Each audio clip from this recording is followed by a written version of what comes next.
कितना तेज आंधी तूफान आ रहा है।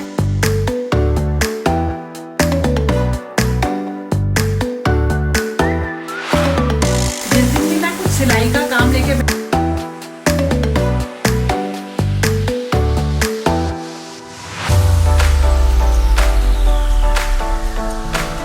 घर में एक चीज जो सबसे ज्यादा ऑर्गेनाइज करने की जरूरत पड़ती है और वो होते हैं हमारे ड्रेसेस यानी कि कपड़े। उसके लिए ऑर्गेनाइजर बहुत ढेर सारे चाहिए होते हैं, साड़ी के लिए, सूट के लिए और भी बहुत ढेर सारे कपड़ों के लिए। लेकिन अब अगर इन्हें जब हम बनाते हैं तो हमें लगता है कि थोड़ा सा टफ काम है, मुश्किल काम है। तो आज आपको बता रही हूँ कैसा तरीका जिससे आप फटाफट जो है कटिंग करके ऑर्गेनाइजर बना सकते हैं, साड़ी रखने के लिए, सूट रखने के लिए या कोई और भी चीज रखने के लिए, ऑर्गेनाइज करने के लिए। और इसको बनाना ना बहुत आसान है। अब देखिए, आप जितना बड़ा इसे बनाना चाहें उतना बड़ा बना सकते हैं। बस आपको थोड़ी सी उसमें एक चीज समझनी होगी, वही आपको बताती हूँ। जैसे आप इसे कितना भी लंबा रख सकते हैं, जितना आपका मन हो उतना लंबा आप इसे रख लो, जितना सामान आपको इसमें रखना है। बस आपको ध्यान क्या रखना है कि ये कितना तो ऊंचा होगा और कितना गहरा होगा। ऐसे होते हैं ना, थोड़े ऊंचे होते हैं और उसके अंदर सामान रखना होता है, तो ये कितना ऊंचा होगा, कितना गहरा होगा, और ये ना सेम रहेगा। जैसे अगर आप चाहें 10 इंच ये ऊंचा बने तो 10 इंच ये नीचे जो है ना गहरा बनेगा। तो बस इतना ध्यान रखिए। अगर आपको थोड़ा ऊंचा बनाना है तो ये नाप बढ़ा दीजिए, आप 10 इंच की बजाय 20 इंच कर दीजिए। अगर लंबा बनाना है तो कितना भी लंबा बनाइए, उससे कोई फर्क नहीं पड़ता है। तो चलो यही बनाती हूँ। और जो इसके लिए सामान की जरूरत पड़ेगी, उसके लिए आप ना कोई भी आटा बैग जो प्लास्टिक के होते हैं, चावल की बोरी, आटे की बोरी जो भी आती है प्लास्टिक की, वो यूज कर सकते हो। बुकरम यूज कर सकते हैं, फोम यूज कर सकते हैं, जो भी आपके पास हो। तो एक तो हमें चाहिए बुकरम या फोम, और एक फैब्रिक जो कि लगेगा सामने, जो मतलब बाहर की तरफ आएगा। इसे भी आपके पास अगर कोई पुराना सूट पड़ा हो उसका ले लीजिए, या कोई साड़ी पड़ी हो, कोई भी पुराना फैब्रिक हो उसको ले लीजिए। और एक रहेगा ये फैब्रिक जो अंदर की तरफ रहेगा। तो ये 3 चीजों से हम बनाएंगे। और सबसे पहले हम नाप जो मतलब जो हमने डिसाइड किया उसके अकॉर्डिंग काटना सीखते हैं। इसे कैसे काटेंगे, सिर्फ एक बार काटना है, एक नाप ध्यान रखना है और ये फटाफट तैयार हो जाएगा। आ जाइए। अब हम इस बुकरम को काटेंगे। सबसे पहले तो आपने पेस्टिंग बुकरम जो भी लिया है वो चलेगा, और मैंने जो इसके लिए नाप लिया है या ऊंचाई ली है वो ली है 10 इंच। और उस 10 इंच के हिसाब से हम इसको जो है इस पे निशान लगाएंगे। और अगर आपके पास इतना बड़ा पीस ना हो, जैसे मेरा ये तकरीबन 1 मीटर का बुकरम है, अगर इतना बड़ा पीस नहीं हो तो आप बुकरम को, पेस्टिंग को या आटा बोरी को आपस में सिल लीजिए, क्योंकि ये पूरा हमें एक रखना है, वो भी आपको आगे पता चल जाएगा। तो सबसे पहले इसमें लगाते हैं, मार्किंग करते हैं, निशान लगाते हैं। तो जो मैंने नाप लिया है 10 इंच के अकॉर्डिंग लिया है। और मेजरमेंट को डिसाइड करने के बाद अब मैं कट कर रही हूँ बुकरम को। जो भी चीज़ आपने ली है उसे कट करना है, चाहे आटा बैग हो, बोरी हो, कुछ भी हो। तो नीचे से देखिए 10 इंच का मार्क मैंने लगाया और इस तरह से एक मार्क और मैंने 10 इंच का लगाया। सारे जो नाप हैं वो 10 इंच के ही लगेंगे। और इस तरह से मैंने दोनों तरफ 10-10 इंच के इस तरह से मार्क लगाने के बाद इनको आपस में जोड़ लिया है। तो इस तरह से कॉर्नर में एक बॉक्स बन जाएगा जिसका कि साइज यानी कि 10 इंच बाई 10 इंच का होगा। और ये मैंने दोनों तरफ इस तरह से बना लिया है। और अब हमें क्या करना है, एक सीधी लाइन खींचनी है ऊपर की तरफ। ये जो बुकरम है ये मैंने लंबाई के तरीके से बिछा रखा है। तो ये सीधी लाइन इस तरीके से जो हमने 10 इंच का मार्क लगाया था ना, उससे लेके ऊपर तक खींचनी है। और ध्यान रखिएगा कि ये 10 इंच ही चौड़ाई हो इसकी, मतलब जो किनारे से। और इस तरह से ये लाइन मैंने दोनों तरफ खींच ली है। और अब हम क्या करेंगे, आगे इसमें मार्किंग और करेंगे। और फिर से बता दूं, जितनी भी मार्किंग है वो सब 10 इंच के अकॉर्डिंग है। तो देखिए दोनों तरफ बॉक्स बन गए हैं। फिर से बता दे रही हूँ, 10 बाई 10 इंच के। और दोनों तरफ इस तरह से लाइन खींच ली है सीधी। तो है ना बिल्कुल आसान सा। और बस एक बार इसमें कटिंग करनी है, बार बार कोई कटिंग इसमें नहीं करनी है।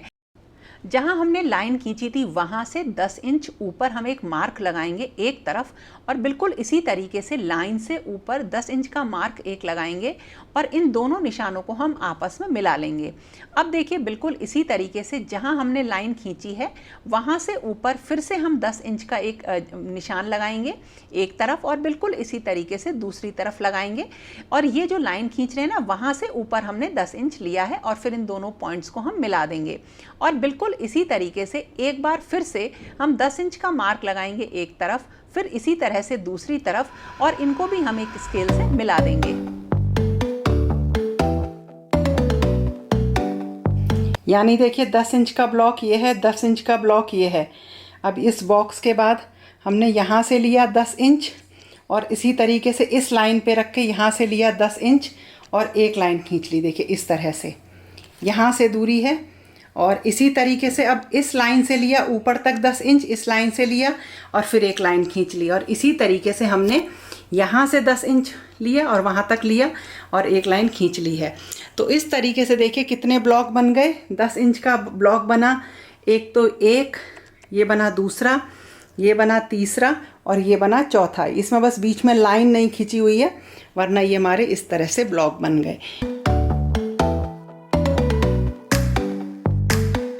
मार्किंग करने के बाद अब हमें कर लेनी है कटिंग और इसमें दोनों साइड हम कटिंग कर लेंगे और ऊपर का जो एक्स्ट्रा अगर थोड़ा सा भी पीस बचा हुआ है उसे भी कट कर लेंगे। और इसके बाद जो अस्तर का हमारा कपड़ा था या जो फ्रंट पे हम लगाएंगे उस कपड़े की भी हम सेम तरीके से कटिंग कर लेंगे। बस बुकरम को ऊपर रख के आप कट कर लीजिएगा। तो देखिए इस तरह से हमारी पूरी कटिंग एक बार में हो जाएगी। और अब जो सिलने का काम है उसे तो बस 10 मिनट में हमें कर लेना है। तो सबसे पहले नीचे अस्तर वाला फैब्रिक बिछाया कट करने के बाद और उसके ऊपर लगाया देखिए ये बुकरम और फिर इसके ऊपर जो सबसे हमारा बाहर फैब्रिक रहेगा उसको भी सेम तरीके से हमने कट करके इसके ऊपर रख दिया है। और बुकरम को रख के हम बड़े आराम से कटिंग कर सकते हैं। और अब हम इनको ना आपस में सिल लेंगे। और अगर आप जो है इसमें यूज़ करेंगे आटा बोरी का या आटा बैग का तो वो और भी ज़्यादा बढ़िया या फर्म रहते हैं। तो इस तरह से हम इन तीनों पीसेस को आपस में जोड़ लेंगे।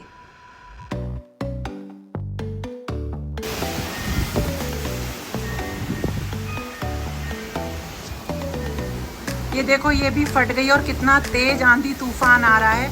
देखो सब फट गई है, नीचे गिर गई है ये। और देखो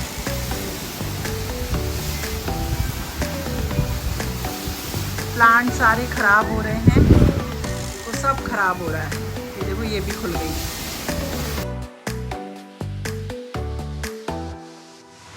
जिस दिन भी मैं कुछ सिलाई का काम लेके बैठती हूँ ना उस दिन लाइट का यही हाल होता है, बारिश भी आती है और मेरा काम ना हो नहीं पाता। और बिल्कुल अभी मैंने साइड से ही मैंने स्टिचिंग करी थी, अभी रह रहा था फटाफट बन जाता, लेकिन ऐसा ही होता है जब कोई काम करने बैठो ना तो ऐसे ही होता है, कभी बारिश। और स्पेशली जिस दिन मैं सिलाई करूँगी उस दिन तो ऐसा कुछ होता ही है। तो अब मैं बनाने जा रही हूँ कुछ बढ़िया सा क्या बनाऊँ। मैं सबसे पहले अपने लिए बनाऊंगी चाय, क्योंकि मेरा गर्मी के मारे सिर भारी हो रहा है और आज ना बहुत ज़्यादा गर्मी थी। अब देखो जो वीडियोस बनते हैं ना उनके लिए लाइट ज़रूरी होती है और अब बिल्कुल भी इतनी लाइट नहीं है। मतलब अगर मैं सारी लाइट्स भी जला दूँगी ना तब भी इतनी लाइट नहीं है कि कैमरे में वो चीज़ आपको बिल्कुल क्लियर दिखाई दे। खराब मौसम की वजह से रात भर पावर सप्लाई नहीं थी, जिसकी वजह से फिर से मेरा वही जो काम होता है वो गड़बड़ हो जाता है। लेकिन मैंने सबसे पहले पी चाय और जो बाहर था ना, बाहर तो इतनी गंदगी हो गई थी कि उसे साफ़ करने के लिए मुझे 1-2 घंटे चाहिए थे। तो जो ग्रीन नेट लगी हुई है ये भी फट गई थी और जगह जगह जो गमले मेरे प्लांटर्स रखे हुए हैं ना वो भी गिर गए थे और जिनकी वजह से मिट्टी वगैरह मतलब काफ़ी गंदगी हो गई थी और लग ही नहीं रहा था कि एक साफ़ सुथरा आउटडोर मेरा एरिया है। लेकिन कोई नहीं, जब कभी भी ये मौसम ख़राब होते हैं तो ये सारी चीज़ें हमें फेस करनी ही पड़ती हैं। और मुझे तो ऐसा लगता है कि कोई भी मौसम आता है ना तो जब वो अपने एक्सट्रीम पे पहुंचता है तो हमको बहुत ज़्यादा दिक्कत हो जाती है।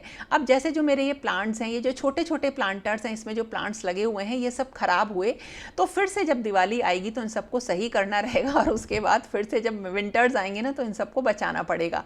तो ये एक साइकिल है लाइफ का जो कि घूमता रहता है और हम इसी के अकॉर्डिंग चलते रहते हैं। नहीं चलेंगे तो कहीं पीछे ही छूट जाएंगे। तो अब इस तरह से सफाई का काम शुरू हुआ। सुबह चीकू घूमने जाता है, वो भी वापस आ गया है और अब मैं करूंगी पूरी क्लीनिंग। तो जो घर में अंदर जो मतलब सफाई होती है वो अब मैं बाद में करूंगी, क्योंकि बाहर का काम काफ़ी फैला हुआ है।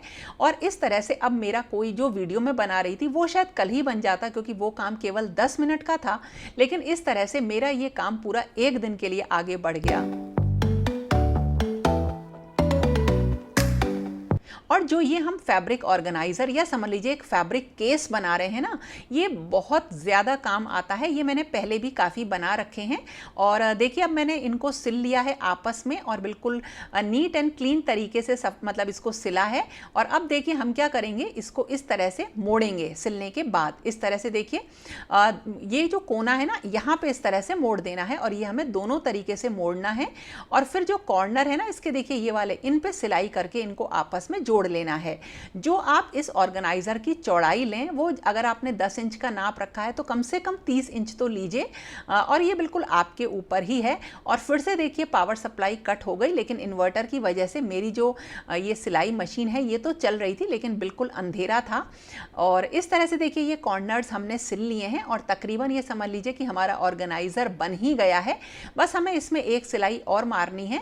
और देखिए अब हम क्या करेंगे, एक जो ये कॉर्नर हमने सिलाया ना, जो खुला वाला हिस्सा, इसको इन दोनों को आपस में इस तरह से जोड़ देंगे। देखिए तो एक बार और बता देती हूँ, इस तरह से उठाया और आपस में इन दोनों को जोड़ देंगे। पिन वगैरह लगा लीजिए तो ये बिल्कुल सही तरीके से हिलते नहीं है, सही तरीके से सफाई से सिलाई हो जाती है। और इस तरह से दोनों तरफ हम जो है इनको आपस में, सेफ्टी पिन अगर आपके पास हो उनका यूज़ कर लीजिए, आपस में जोड़ लेंगे। और अब हमें इनमें करनी है सिलाई और हमारा एक तरीके से बैग रेडी हो जाएगा। और ये बहुत काम वाली चीज़ है और बहुत आसानी से ये बन जाती है। देखिए सिलाई हो गई है, दोनों कोने जुड़ गए हैं और ये बिल्कुल तैयार हो गया हमारा एक ऑर्गेनाइज़र। मतलब तैयार क्या हुआ, बस थोड़ी सी फिनिशिंग दे दीजिए और ये रेडी है। और अगर देखिए इसमें अगर हम प्लास्टिक बैग का यूज़ करते तो ये और फर्म बनता। अब हम इसमें लगाएंगे चेन। तो ऊपर के साइड में हम नाप लेंगे कितनी बड़ी हमें चेन चाहिए और हम चेन को कट करके इसमें लगा लेंगे। अगर आप चाहें तो इसमें बटन वगैरह भी लगा सकते हैं, लेकिन उससे पहले आपको क्या करना पड़ेगा, पाइपिंग लगानी पड़ेगी। तो अब देखिए मैंने इस तरह से चेन को उल्टा रखा है, रनर इसमें डाल दिए हैं और इसे एक तरफ देखिए इस तरह से यहाँ पे सिलाई करूंगी। और देखिए सिलाई करने के बाद हम इसको इस तरह से ऊपर उठा लेंगे और फिर जो ऊपर वाला हमारा फ्लिप है ना उसमें इसको जोड़ देंगे। तो ये नाप के ही हमें रखनी पड़ती है और जब हम इसे सिल लेंगे ना तो ये बिल्कुल बंद हो जाएगा। लेकिन हाँ रनर पड़े हुए हैं तो चेन को खोल के अब हम इसको सीधा कर लेंगे।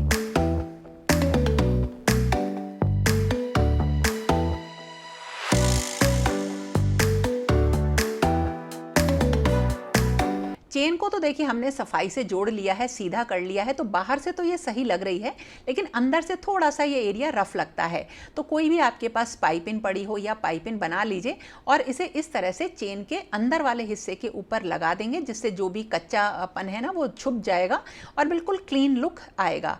और इस तरह से हमारा ये ऑर्गेनाइज़र रेडी हो गया है। अगर चेन नहीं है तो आप इसमें बटन लगाइए। अब इसको और फन बनाने के लिए ज़्यादातर मेरी आदत यह है कि मैं कार्डबोर्ड के पीसेस लगा देती हूँ। इससे ये ना अलमीरा में बहुत बढ़िया तरह से रखे रहते हैं। तो नाप के बिल्कुल काट लिए मैंने हर साइड के लिए पीस और इनके ऊपर कोई भी अगर आपका गिफ्ट रैप पेपर है या कोई पुराना फैब्रिक है उनको चिपका लीजिए और इस तरह से इसमें रख लीजिए। तो एक तो मैंने बेस में रखा और बाकी चारों तरफ रख लिए हैं और इस तरह से ना ये बिल्कुल एक ब्रीफकेस की तरह से बन जाता है और बिल्कुल बढ़िया तरह से इसमें जो भी आप रखेंगे ना वो सामान रखा रहता है। एक बहुत काम वाली चीज़ है। और इसमें तो मैं जो छोटे छोटे मेरे जितने भी कुशन कवर्स हैं उन सबको रख रही हूँ। और देखिएगा ये बिल्कुल बढ़िया तरह से इसमें सेट हो जाएगा। और इस तरह के ऑर्गेनाइज़र को बनाने में मुश्किल से आधा घंटा लगता है। तो आप भी बना डालिए इस तरीके के कुछ फैब्रिक ऑर्गेनाइज़र या fabric cases. You know the drama is never ending. Don't let it get the best of you. तो दोस्तों ये था मेरा आज का वीडियो, जो कि थोड़ा सा मौसम की वजह से मुश्किल से बना। कैसा लगा ज़रूर बताना और हाँ इन फैब्रिक ऑर्गेनाइज़र को ट्राई ज़रूर करना। और फिर मिलेंगे एक नए और इंटरेस्टिंग वीडियो के साथ। तब तक के लिए okay friends, thank you and bye bye.